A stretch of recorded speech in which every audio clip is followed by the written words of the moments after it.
Thinking Nation's a supplemental resource. We believe that you can shift a paradigm without changing everything that you do, right? We don't need to go into a teacher's classroom and say, get rid of everything you were doing yesterday and now do a completely new, thing or curriculum moving forward.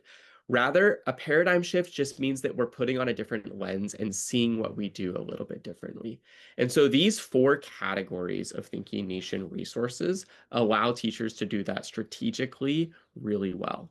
And so the first stage here, and we see I've labeled it as once a week. So about 20% of class time, we want there to be a student-centered document analysis in the classroom, where the students are putting on their role as a historian or as a scholar and analyzing information quite simply. And we know that good scholars are measured by their ability to ask good questions, but asking good scholarly questions does not come naturally. And so giving students that repeated practice of document analysis through protocols allows students to internalize those skills and practice them in other capacities. Now, the rest of these tiers are really built around assessment.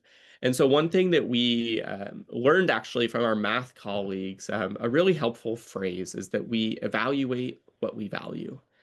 And we think that the predominant way that we evaluate in social studies is a student's ability to retell us what we told them earlier. Now, that's not the discipline of history. And so we're sending students, teachers, schools, parents, the message that we value walking encyclopedias as successful students in the social studies classroom rather than critical thinkers. So these tiers 2 through 4 help us shift that paradigm and help us actually send the message that we value students' ability to think deeply. So what does that look like? With our formative assessments, it means focusing on an individual skill in a really succinct and time-efficient way, assessing a student's ability to think through that skill. And so you see causation here, and we'll look at others on the platform. And so the goal here is that teachers and students get quick feedback on an individual thinking skill that is using the content of the classroom, but assessing the skill that's important to the discipline. And then 3 and 4 here are kind of lumped together. I'm actually going to jump to 4 first. So our CRPs stands for Curated Research Papers. And they are what they sound like.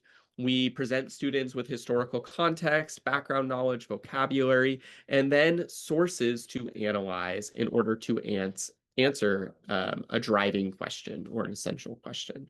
And students will construct an essay to answer that question, practicing numerous historical and literacy skills. And then we'll also have a focus skill, so you can see comparison here as the focus skill.